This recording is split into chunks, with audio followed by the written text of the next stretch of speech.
नमस्ते, राम राम। आज सोनीपत में पहुंचे हैं और सोनीपत की राजनीति को समझने की कोशिश करेंगे। यहाँ क्या समीकरण बन रहे हैं और कौन सी पार्टी 20 है और कौन सी पार्टी 19 रह सकती है, इस पर चर्चा करेंगे। मेरे साथ विमल किशोर जी हैं, सामाजिक कार्यकर्ता हैं और आम आदमी पार्टी से भी जुड़े हैं। उससे भी एक बड़ी चीज है कि सोनीपत की राजनीति की जितनी समझ विमल जी रखते हैं, शायद ही और कोई रखता मिले। वीडियो में हम चर्चा करेंगे सोनीपत की राजनीति पर, क्या यहाँ पर समीकरण बैठने वाले हैं। विमल जी नमस्कार, राम राम। सबसे नमस्कार जी, राम राम। क्या चल रहा है सोनीपत में? सोनीपत में इस टाइम जो चुनाव का माहौल है काफ़ी सरगर्म है और काफ़ी लोग मतलब उत्साहित हैं बीजेपी को हराने के लिए। पूरे हरियाणा में ही माहौल चला हुआ कि बीजेपी किसी तरह जाए। जो उन्होंने 10 साल का कुशासन दिया है, धर्म के नाम पे, जाति के नाम पे भाईचारा खराब किया है, महंगाई बढ़ाई है, बेरोजगारी बढ़ाई है, और मतलब कोई ऐसा विशेष काम नहीं है जिसके लिए हम बीजेपी को लाने की बात कर रहे हैं। पूरे हरियाणा में यही माहौल चल रहा है कि बीजेपी जाने वाली है और कांग्रेस आने वाली है। दो कैंडिडेट हैं बड़े, कांग्रेस और बीजेपी के। थोड़ा सा उनके बारे में, उनका थोड़ा सा बैकग्राउंड और अब कहाँ वो स्टैंड करते हैं। क्या फायदा हुआ कांग्रेस से बीजेपी में आए कुछ लोग, और क्या चल रहा है? नहीं, फायदा नुकसान तो सोनीपत में जी पैसे का चुनाव है। अब बात करें दोनों कैंडिडेट, एक ईडी से डर के बीजेपी में चला गया है, एक ईडी से नहीं डरा तो जेल चला गया है। तो ये बीजेपी की पॉलिसी है, या तो आप हमारी पार्टी में आइए, या बीजेपी को चंदा दीजिए, या फिर जेल जाइए। तीसरा कोई रास्ता नहीं है आपके पास, या बीजेपी ज्वाइन कर ली। अब आप ये दोनों देखिए, दोनों के दोनों ऐसे हैं। एक ईडी से डर गया, वो बीजेपी में आ गया। एक नहीं डरा, वो जेल में है। दोनों एक जैसे एक ही ग्रुप के हैं, पहले इकट्ठे ही थे ये दोनों। इनसे अलग, इन पर दोबारा आएंगे, इनसे अलग कौन कौन से कैंडिडेट हैं जो दूसरी पार्टियों के हैं, थोड़ा बहुत फर्क डाल सकते हैं? अब बात करें आम आदमी पार्टी की, आम आदमी पार्टी से देवेंद्र गौतम जी लड़ रहे हैं।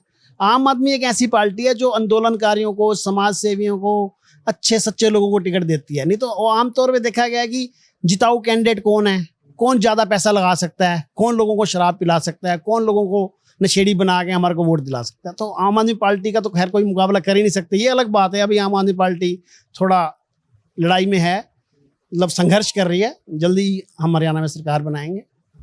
और इनेलो की बात करें, जेजेपी की बात करें, या कोई ऐसा निर्दलीय चेहरा आपको नजर आ रहा हो कि कुछ वोटों पर फर्क डाले? नहीं नहीं नहीं, ना तो इनेलो फाइट में है, ना ही जेजेपी फाइट में है, ना ही कोई आज़ाद है। फाइट अगर सच्चाई बताएं राजनीति से हटके, नहीं तो मैं तो आम आदमी पार्टी से कहूँगा आम आदमी पार्टी जीते। लेकिन सच्चाई ये है कि नेक टू नेक फाइट है निखिल और सुरेंद्र पवार में। मतलब ये मान लो कि लास्ट मोमेंट तक पता नहीं कौन जीतेगा कौन हारेगा, क्योंकि इतना पैसा, इतना मतलब भाया जा रहा है, लोगों को समझ नहीं आ रही कि कहाँ माहौल बनेगा, कौन ऊँट किस करवट बैठेगा, कुछ नहीं कह सकते। मतलब पैसे का चुनाव है सोनीपत में। बिल्कुल बिल्कुल। ये मान लो कि आप ये सोचो कि सुरेंद्र पवार चुनाव लड़ रहे हैं या निखिल मदान चुनाव लड़ रहा है। वास्तव में दोनों चुनाव लड़ ही नहीं रहे।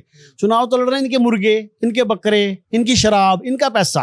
अच्छा। बस यही लड़ रहे हैं, ये नहीं लड़ सकते चुनाव। अगर आप वैसे देखा जाए तो सिस्टम कितना खराब है। कहने को 40 लाख रुपए चुनाव में खर्च होंगे, लेकिन कौन कहाँ चुनाव आयोग सोया हुआ है, कहाँ प्रशासन सोया हुआ है। सरेआम कानून की धज्जियां उड़ती हैं और सरेआम ऐसा काम होता है जो मतलब आज के समाज के लिए बहुत घातक हो चला है। एक आम आदमी, साधारण आदमी, ईमानदार आदमी, अच्छा आदमी चुनाव में लड़ना सोच भी नहीं सकता, और लड़ना सोच भी ले तो जीत भी नहीं सकता। ये माहौल बन चुका है।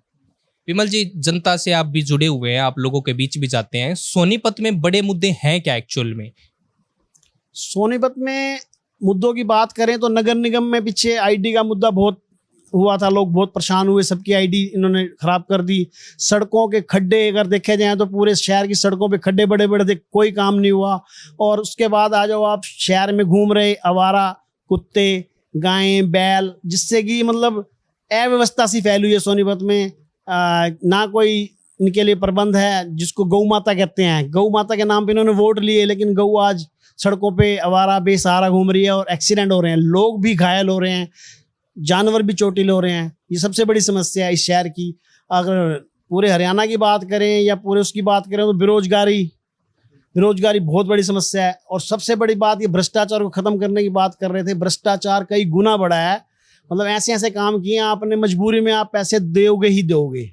ऐसा सिस्टम बनाया गया कि आपने कोई काम कराना है तो पैसे देने पड़ेंगे। मतलब प्रक्रिया इतनी जटिल बना दी गई है कि आप पैसे दोगे। उदाहरण के तौर में रजिस्ट्री कराने जाते हैं, पहले शहर में इंतकाल नहीं होता था, 70 सालों से इंतकाल कभी हुआ नहीं।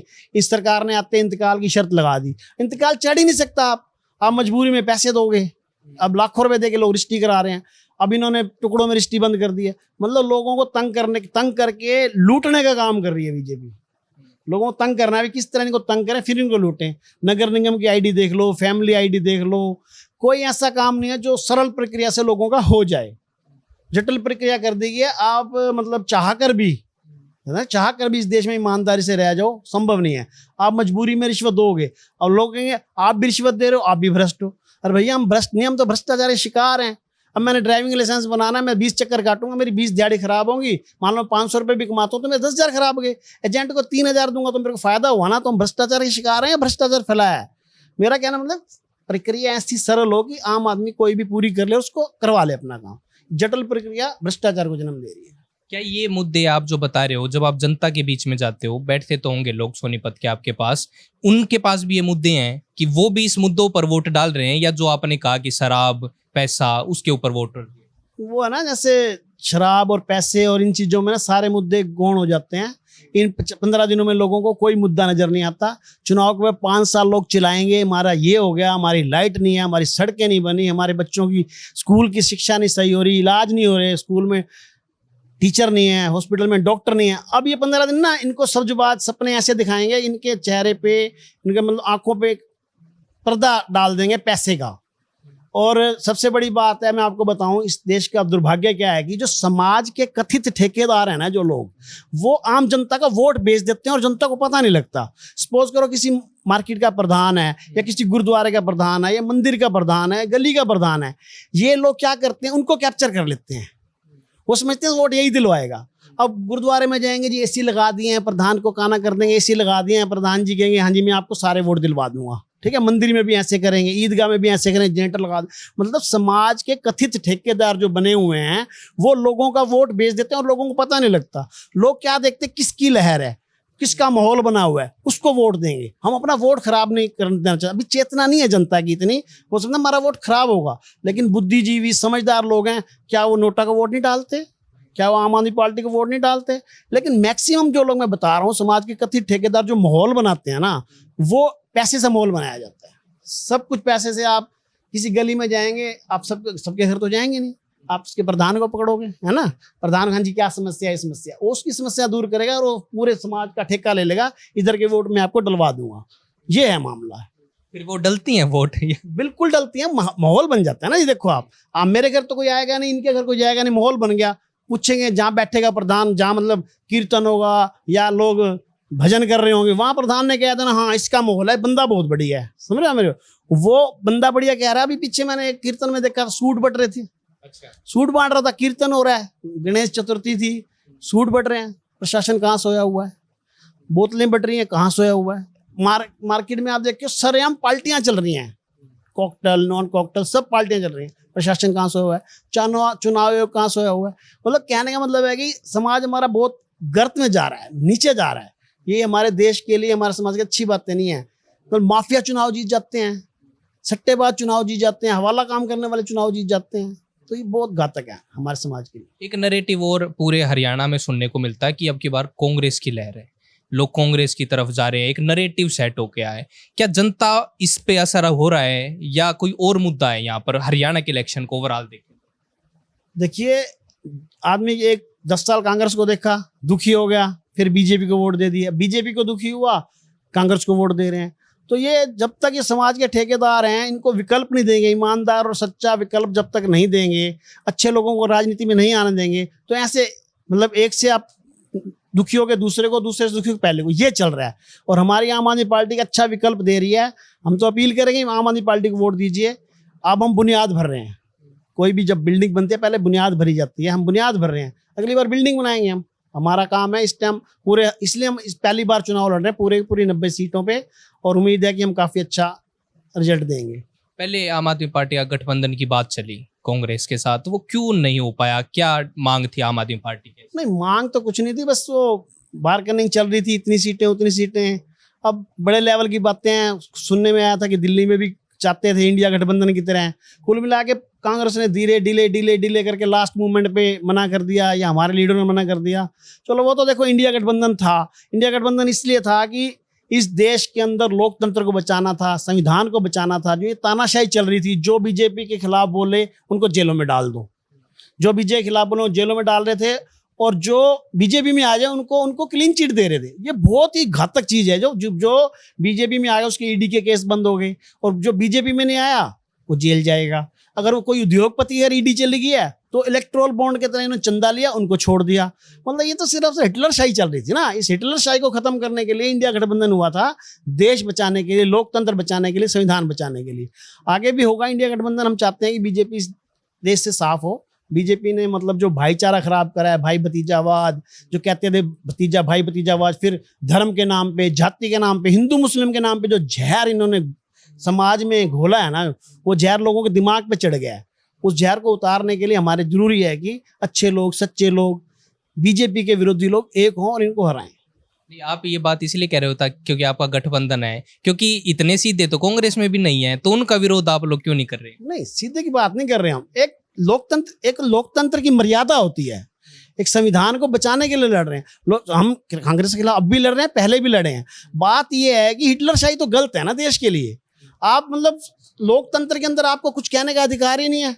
मान लो मैं तो छोटा सा कार्य करता हूँ, अगर मैंने भी एक पेंशन के खिलाफ या इंतकाल के खिलाफ कुछ बोल दिया तो हमारे भी पर्चे दर्ज हैं। मैंने सुनिए मेरे बात, मैं बताता हूँ आपको, मैंने बंसीलाल राज, कांग्रेस राज, चौटाला राज, सभी के राज में प्रोटेस्ट किए हैं, पर ऐसा गंदा हिटलरशाही, ऐसा गंदा कानून नहीं देखा, ऐसी गंदी पार्टी नहीं देखी।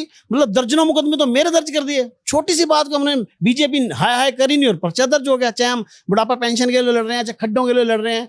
विरोध करना लोकतंत्र में एक संवैधानिक अधिकार है। ये उसको खत्म करके हिटलरशाही, अंग्रेजों वाला राज लाना चाह रहे थे, तो इसलिए हमारे को होना पड़ा इकट्ठा। हमारा एक साथी है पंकज त्यागी, वो भी लोगों के लिए, गरीब लोगों के लिए, आदिवासियों के लिए, समाज के उजड़े पुजड़े पिछड़े लोगों को लड़ते थे, उनके घर एनआई आ गई। तो क्या ना, मतलब इस चीज को खत्म करने के लिए हमने ये गठबंधन बनाया है। हमारा कांग्रेस से कोई मोह नहीं है, कांग्रेस से कोई प्यार नहीं है। हमारा जो विरोध है बीजेपी की तानाशाही के खिलाफ है, बीजेपी की दमनकारी नीति के खिलाफ है, इसलिए हम इंडिया गठबंधन में। विमल जी, आपकी जो पार्टी है वो इन मुद्दों पर लड़ती है जो बेसिक मुद्दे होते थे। आपने कहा सड़कों की बात कर दी, आपने समस्याओं की बात कर दी, लेकिन ये मुद्दे क्या हरियाणा की जनता, क्योंकि दिल्ली में आपकी सरकार आई, पंजाब में आपकी सरकार आई, यहाँ ऐसा लगने लगा कि बड़ा मुश्किल है, एक सीट भी निकल पाएगी नहीं, तो यहाँ की जनता को आप क्यों नहीं समझा पा रहे कि ये आपके मुद्दे हैं और वो पैसा क्यों है हैवी हो रहा है उसको? नहीं, यहाँ ऐसी बात नहीं है। अभी एक तो हमारी पार्टी के पास संसाधन कम है, हमारे पास ऐसे पूंजीवादी लोग नहीं हैं, ऐसे मतलब माफिया को हम टिकट नहीं देते, सामाजिक लोगों को देते हैं। फिर कोई, अभी पार्टी हमारी है कितनी, 10-12 साल पुरानी पार्टी है। 2 राज्यों में हम सरकार बना रहे हैं, चौथी बार दिल्ली में सरकार बनाने जा रहे हैं। धीरे धीरे जो एक पुरानी परंपरा चली आ रही है, भाई उसका भाई उसका भाई, तो उसको तोड़ना, उस सारे सिस्टम को तोड़ना थोड़ा मुश्किल काम है, नामुमकिन नहीं है। जल्दी, पंजाब में भी ऐसे हुआ था, एक बार हम लड़े, कम सीटें आई या नाम मात्रा आई, उसके बाद हमने सारा सुपड़ा साफ कर दिया। दिल्ली में हमारी, दिल्ली की बात करें, दिल्ली में पहले बार हमारा 28 सीटें आई थी, अगली बार हमारा सीधा 67 पे पहुंच गए थे हम। तो यहाँ भी ऐसे ही है। अब इस बार हम काफी काम कर रहे हैं, पूरे 90 सीटों लड़ रहे हैं। और मैं ये कह रहा हूँ, पूरे इंडिया के अंदर कोई नेता, कोई मुख्यमंत्री, कोई पार्टी ये कह के वोट मांगती हो भाई हमने काम किया हो तो वोट देना, नहीं तो मत देना, कोई कहता है? हमारी पार्टी के लोग कहते हैं दिल्ली के अंदर, पंजाब के अंदर, अगर हमने काम किया तो वोट देना, और काम करके दिखाया। बुनियादी सुविधाएं लोगों की, शिक्षा है, स्वास्थ्य है, बिजली है, पानी है, ये तो मूलभूत सुविधाएं हैं। ये फ्री दे रहे हैं तो बीजेपी के पेट में मरोड़ उठ रही है, फ्री क्यों दे रहे हो, मुफ्त की रेवड़ियां बांट रहे हो। आज तक सरकारी पैसा, जो जनता का पैसा होता है, ये नेता लेते रहे हैं, इनकी सुविधाएं नेता लेते रहे हैं। पहली बार जनता का पैसा जनता को दे रहे हैं, इसमें गलत क्या है? मुफ्त की रेवड़ियां क्यों है? जनता का ही तो पैसा है, हम अपनी जेब से छोड़ दे रहे हैं। तो हम ये चीजें हम हरियाणा में भी लागू करेंगे। 300 यूनिट बिजली फ्री देंगे। स्वास्थ्य के ऊपर हम बात करें तो सभी इलाज फ्री करेंगे। स्कूलों को हम बेहतर स्कूल बनाएंगे। महिलाओं को हर महीने 1000 रुपये देंगे। 5 गारंटी है हमारी, और हम उस गारंटी को पूरा करेंगे अगर जनता ने हमें मौका दिया तो। विमल जी, 1 मिनट के लिए जो आम आदमी पार्टी का भार आपके कंधों पर, उसे साइड में रखते हैं, और अब आपको क्या लग रहा है, निखिल मदान यहाँ से सीट निकाल रहे हैं या कांग्रेस की तरफ जा रही है, सुरेंद्र पवार की तरफ? नहीं, यहाँ मैंने आपको पहले ही बता दिया था, यहाँ है कांटे की टक्कर, नेक टू नेक फाइट है। 2-4 हज़ार इधर या 2-4 हज़ार इधर, इतना ही मतलब फर्क रहने वाला है। अब देखना ये है कि कौन ज्यादा पैसे खर्चता है। मतलब मैं सीधी बात करता हूँ कि कौन ज्यादा पैसे खर्चता है, कौन लोगों के जो समाज के कथित ठेकेदार हैं उन पे अपना प्रभाव छोड़ता है, उनके घरों में एसी लगवाते हैं, उनके मंदिरों में एसी लगवाते हैं, या ईदगाह में जनरेटर लगवाते हैं, या इनको पानी के जग बांटते हैं, या मयूर जग बांटते हैं, घड़ियां बांटते हैं, पीछे वॉशिंग मशीन भी बांटी इन्होंने। ये बात यह है कि कितना ये जनता को बरगला सकते हैं, जनता को कितना बेवकूफ बना सकते हैं, इनके ऊपर डिपेंड करता है। दोनों में से ज्यादा कौन बना पाएगा, ज्यादा कौन पैसा खर्च पाएगा, वो जीतेगा। अपनी तो सीधी सोच है। आज के दिन अगर कहे तो अभी आज के दिन क्या कांग्रेस या बीजेपी, कुछ बता सकते? बिल्कुल बराबर चल रहे हैं, बिल्कुल। हाँ, बिल्कुल ऐसा कुछ नहीं लग रहा कि कौन जीतेगा कौन हारेगा, बिल्कुल नेक टू नेक फाइट है। धन्यवाद विमल जी। तो दोस्तों सोनीपत में अभी हम बैठे हैं और विमल जी से हमने चर्चा की। कांटे की टक्कर है यहाँ पर, सुरेंद्र पवार भी और निखिल मदान दोनों में कांटे की टक्कर है। जो विमल जी ने कहा कि मार्जिन, विक्ट्री का जो मार्जिन होगा वो काफी कम होगा, और अब तो ये देखना तो 8 तारीख को ही पता चलेगा कि सोनीपत पर इस बार कौन राज करेगा या उस गद्दी पर कौन बैठेगा।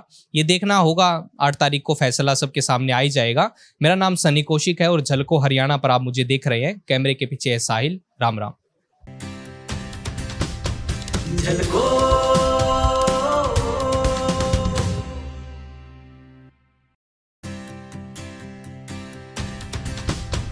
झलको